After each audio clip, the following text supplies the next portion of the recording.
Olá! Hoje o nosso assunto vai ser um assunto muito especial, um assunto pelo qual eu desenvolvi bastante carinho, que são as primeiras gravações de Roberto Carlos. Aquelas gravações feitas num período em que ele ainda não era famoso, onde ele não era o rei da canção, onde ele não era conhecido, onde ele não era festejado e às vezes era até colocado de lado de algumas rodas, de algumas situações. Eu quero enfatizar que a primeira gravação de Roberto Carlos não é a João e Maria e Fora do Tom, que a gente vai ver já já nesse vídeo, mas sim uma gravação experimental feita em Cachoeiro ainda, em 1955, em discos de acetato, né, que era um disco de metal, de alumínio, de onde eram feitas as gravações, né, a matriz das gravações era feita nesse disco de acetato. E tinha o cantor Genaro Ribeiro, que era um colega de trabalho do Roberto naquele período, em que ele já se apresentava na rádio em Cachoeiro de Itapemirim, comprou 4 desses acetatos para registrar a própria voz e resolveu ceder um deles para o próprio pro menino Roberto. Então, ó, em 1955, ele faria 14 anos, em 19 de abril de 55, esse aqui é um ocorrido em março, então ele tinha ainda 13 anos. E ele fez um registro num estúdio improvisado de um técnico de eletrônica lá em Cachoeiro, onde tinha os músicos, o regional L9, que tinha o Mozart Cerqueira, um violonista, DJ e chefe desse regional, que inclusive deu apoio para o Roberto decidir vir para o Rio nesse início de carreira, já afirmando que ele tinha uma voz bonita e cantava no ritmo. Informação que vai ser bastante importante na contratação futura do Roberto Carlos numa das gravadoras que deram oportunidade para ele. Mas essa gravação, absolutamente histórica e que funciona apenas como um registro ilustrativo de uma história, foi feita com o bolero Deusa, de Joel Pinto, que era um redator da rádio Cachoeiro, que também se aventurava pela música. Então esse é um registro perdido, digamos assim, um elo perdido na carreira de Roberto Carlos, desse bolero Deusa, registrado num disco de acetato em 1955, quando ele resolveu que deveria vir para o Rio e pediu autorização para os pais para vir para a casa de uma das tias no Rio para fazer essas experiências, tentar a sorte como cantor, para conhecer pessoas, né, conhecer rádios que pudessem levá-lo aos objetivos que ele tinha de alcançar o estrelato, de ser um cantor profissional. E ele começou então a procurar trabalho como crooner, como cantor, numa boate. Ele teve a sorte de ter uma prima casada com um gerente de uma casa noturna, uma casa importante, a badalada Boate Plaza, conhecida como a Joia de Copacabana. Então, esse ingresso, né, onde ele assina o contrato em março de 59, para ele cantar naquele nightclub de Copacabana, foi um negócio sensacional, foi algo que realmente mexeu, né, com a vida desse menino de 18 anos, porque era onde se movimentava toda a vida artística que existia ali no Rio de Janeiro naquele período, era uma vida muito vasta. Então, nesse primeiro momento, ele não era o cara famoso, não era um cara conhecido, e numa dessas noites também o Carlos Imperial foi lá na boate, encontrou o Roberto cantando, que ele já conhecia de outras épocas, do Clube do Rock, coisas desse tipo, e falou: o que você está fazendo cantando isso, né? Que história é essa? Ele realmente relatou a ele que tinha tido esse momento, essa empolgação, essa transformação na musicalidade ouvindo João Gilberto, que agora cantava aquele estilo. Então ele, o Carlos Imperial realmente ele falou: bom, então está na hora de você gravar um disco. Então, como ele já conhecia o Roberto, tinha ali uma simpatia pelo potencial dele, ele foi utilizando aquele swing todo que ele tinha para conseguir fatos, e como ele era um cara bem relacionado, ele foi com essa ideia de começar a investir no Roberto Carlos, levá-lo para testes, a fazer matérias que falassem sobre ele. Então ele foi tendo esse pequeno movimento. E tinha uma história interessante. O Imperial ele tinha o hábito de fazer algumas músicas também já, Ele tinha um método bastante pouco ortodoxo de composição. Ele chegava para os parceiros: passa lá no meu apartamento, a gente ouve um pouco de Beethoven, um pouco de Debussy, um pouco de Chopin, pega um pouco de cada coisa e vai criando uma música nova. E foi dessa maneira que ele criou o Samba Fora do Tom, junto em parceria, né, com Edson Bastos, e algumas frases até do Paulo Silvino também. Era um samba sátira aos sambas da Bossa Nova. E alguns desses toques, né, brincavam com os versos das canções do Tom Vinícius, Newton Mendonça, aquelas coisas do desafinado, que tinham sucesso na época, Se Todos Fossem Iguais a Você. Tem os versos aqui: cheguei, sorri, venci, depois chorei com a confusão. No tom que vocês cantam, eu não posso nem falar. Nem quero imaginar que desafinação se todos fossem iguais a vocês. Então essas bossas, sátiras, passaram a estar em voga na época. Algumas pessoas faziam algumas músicas assim, parodiando um pouco o estilo que estava sendo desenvolvido com as composições do Tom, do Vinícius, a batida do João, que trazia toda uma modernidade à estrutura do samba. Então é normal que alguma coisa assim muito inovadora provoque algumas reações. E o Imperial, fazendo essas composições, ele resolveu, no caso do Fora do Tom, ele ignorou os parceiros, ele nem não tomou conhecimento aqui do Edson Bastos e também do Paulo Silvino, e registrou a música sozinho, como se fosse só dele. E isso a gente pode caracterizar como aquelas imperialices do Imperial.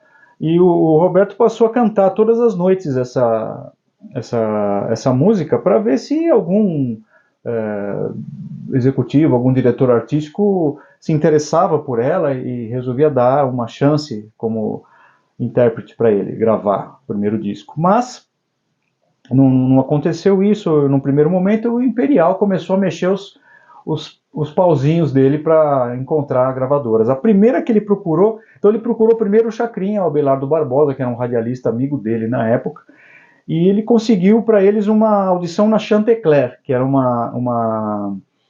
estava investindo era uma gravadora de nomes sertanejos, mas que estava investindo também em alguns talentos jovens. Tinha ali o Jack Blacks, o Sérgio Reis, e o João Leite, que era o diretor artístico dessa companhia, ouviu a música, o Roberto cantando, não aprovou. Ele não se interessou, achou que não era interessante. Depois ele, nessa gravadora, foi a primeira que eles tentaram, depois seguiu para Copacabana, e o diretor era o Braguinha nessa época, o famoso compositor Braguinha, mas ele não fazia os testes com os jovens, ele delegava isso para outros diretores artísticos. Na Copacabana gravava Elisete Cardoso, Dolores Duran, o Palhaço Carequinha, notório vendedor de discos na época. Também não foi aprovado. Foi para Continental, que gravava Ângela Maria, Jamelão, e também não me interessou, não chamou a atenção de nenhuma dessas companhias. Seguia cantando, né, na boate, mas não tinha um contrato para uma gravação.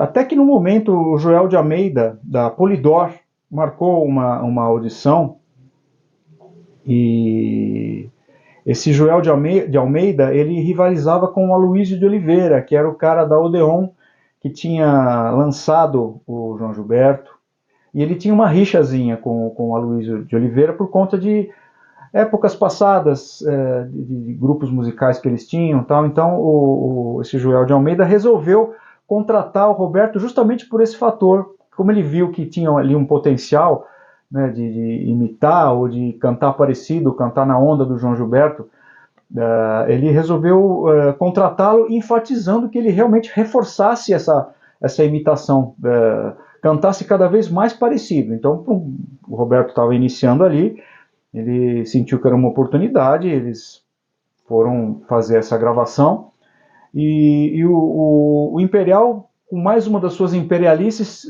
desenvolveu uma outra música, ou seja, quer dizer, ele pegou uma outra música que já estava pronta, do Orlandivo e do Paulo Silvino, que mexia um pouco com aquela história da fábula de João e Maria, dos irmãos Grimm, e isso no século XIX, né? Então traz aquela coisa do lobo, né, contando aquela história e tal, que o Orlandivo tinha desenvolvido numa música. Ele ia inclusive gravar essa música, ia ser a primeira gravação dele, estava começando também, Mas o Paulo Silvino mostrou essa música para o Carlos Imperial e ele resolveu tomar a música para ele, achou aquela ideia interessante, fez uma coisa mais ou menos na mesma onda e ficou com essa música João e Maria.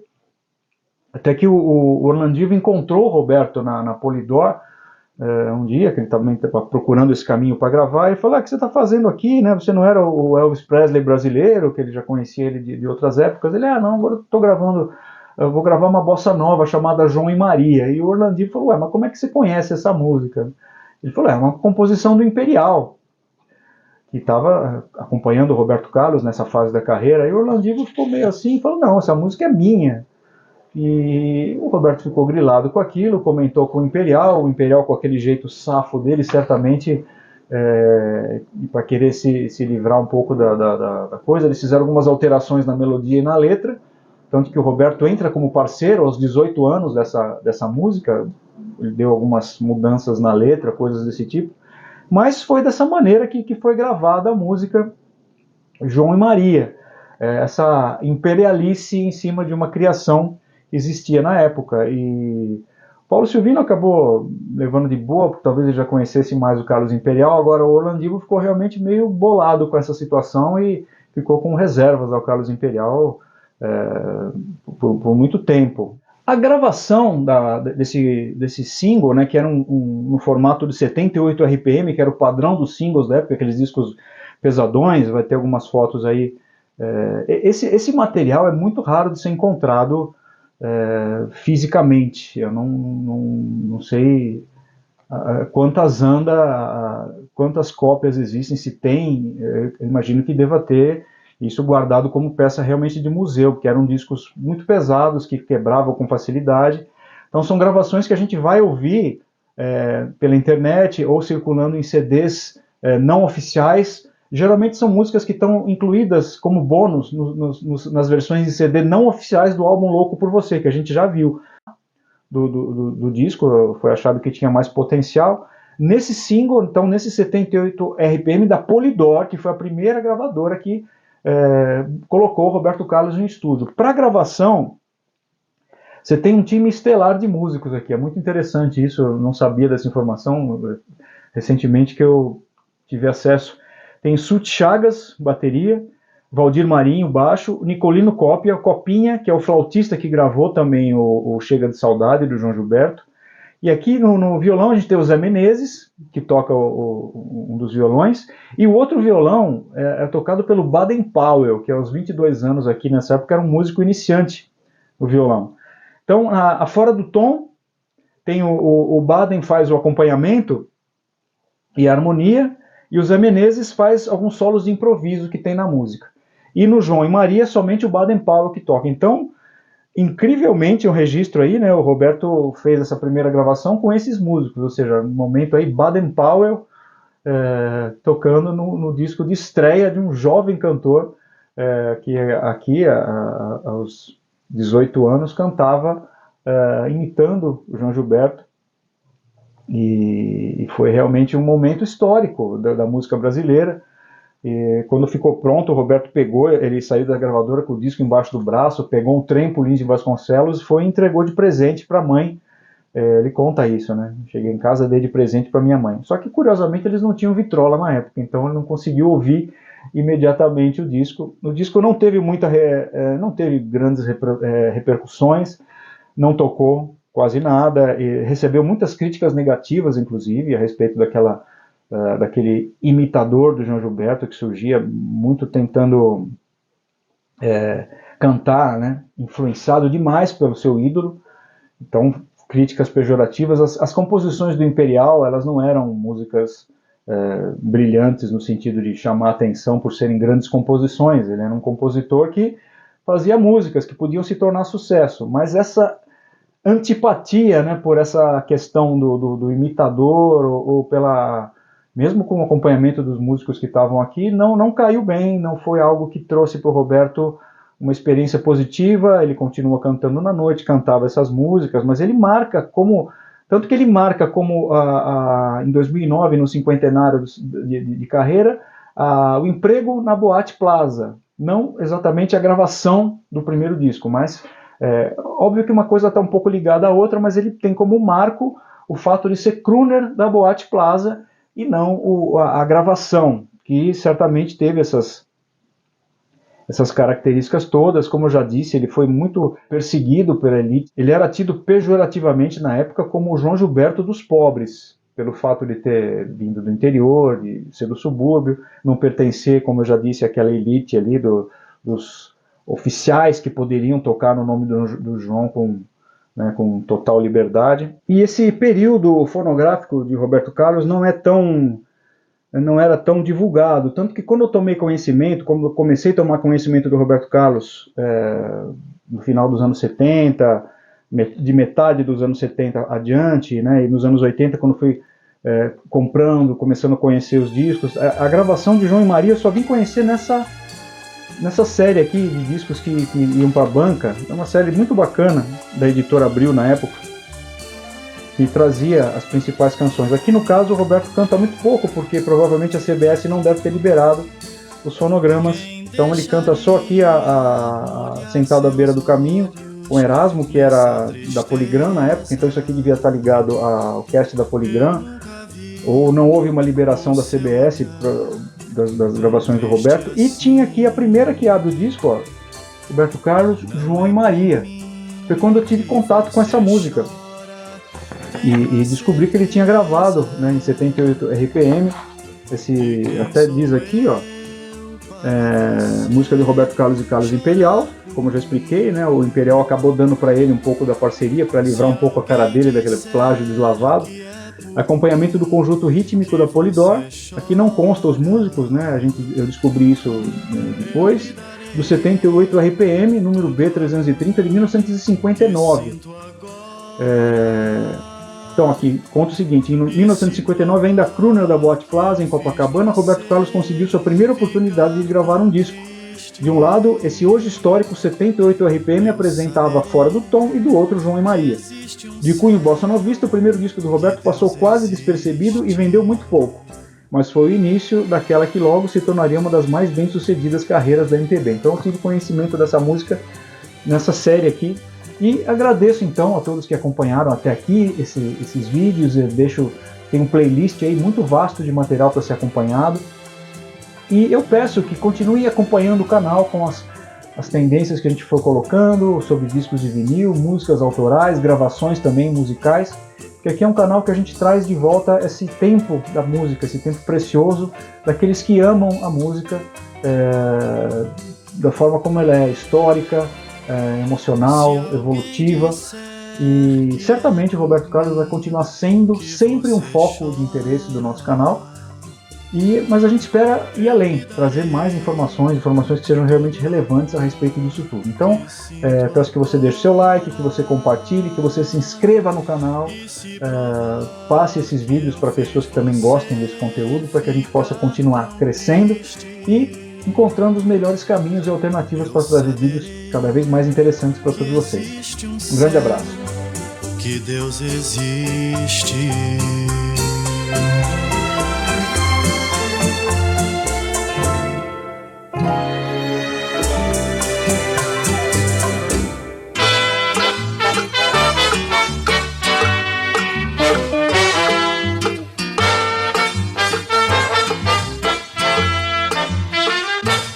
Brotinho, toma juízo, ouve o meu conselho, abotou esse decote, vê se cobre esse joelho, para de me chamar de meu amor, senão eu perco a razão, esqueço até quem eu sou. Brotinho, não me aperte quando comigo dançar, tira a mão do meu pescoço, não tente seu rosto colar, para de beliscar a minha orelha, porque se o sangue subir, eu faço o que me dá na telha, e você vai se dar mal, vai haver um carnaval.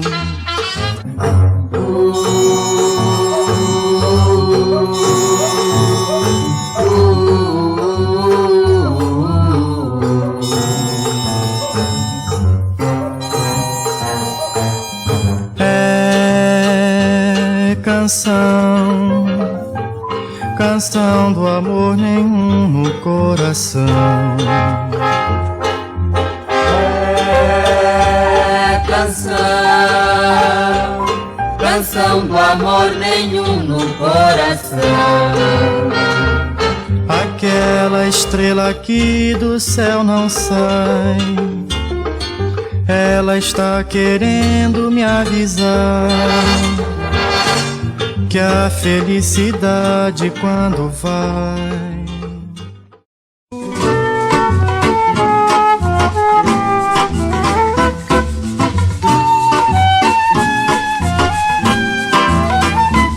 Não sei, não entendi, vocês precisam me explicar. Seu samba é esquisito, não consigo decifrar. Na escola eu aprendi e música estudei, mas seu samba ouvi, na mesma eu fiquei.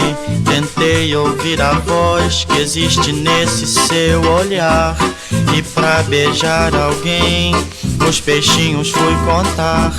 Responda por favor se isto é natural. Oh, oh, oh, oh, oh, oh,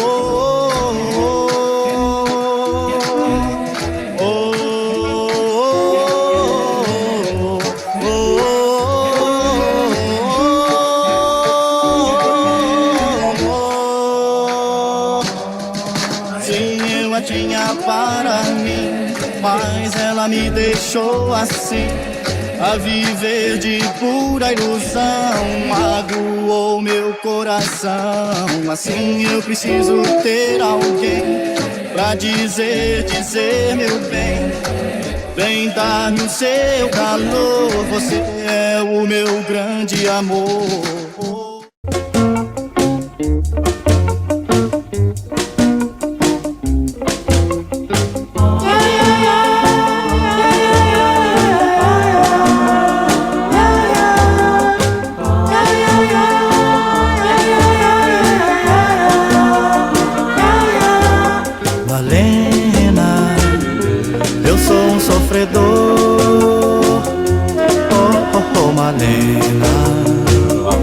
Eu quero teu amor, Malena, não posso mais sofrer. Oh, oh, oh, Malena, sem ti não sei viver. Eu vivo triste, amargurado assim.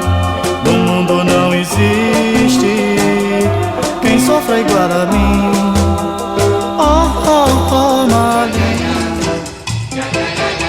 Carinhos, meu amor, eu tenho pra lhe dar e quero ser muitas vezes mais louco, louco, louco por você. Eu quero gritar para o mundo ouvir como sou feliz assim. Vivo a cantar, vivo a sorrir, com o amor que vai dentro de mim. Saiba, meu amor, a vida inteira eu quero viver dizendo que sou louco, louco, louco por você. Louco por você, louco por você.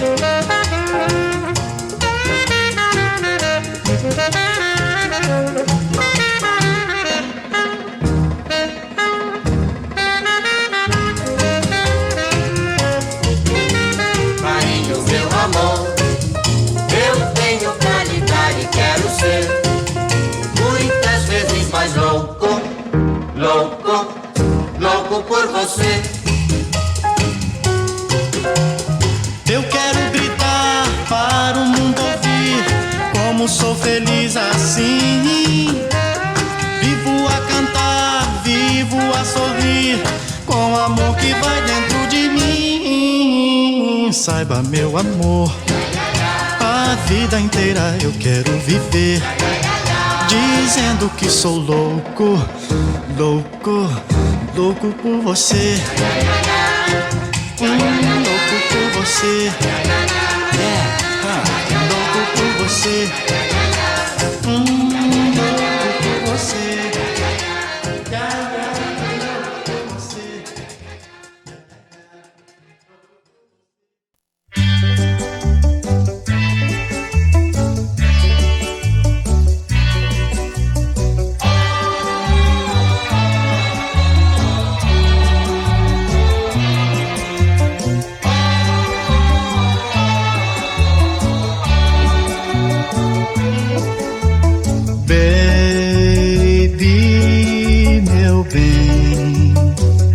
Sorria para mim, assim que eu sou feliz. Baby, também não deixe nosso amor ser infeliz. Ainda somos jovens, sei, o tempo passará, vais ver, com ele nosso amor aumentará. A vida sorrirá então, os sonhos realidade são, se temos um amor no coração. Baby, faz bem trazer no coração bem, trazer no coração bem.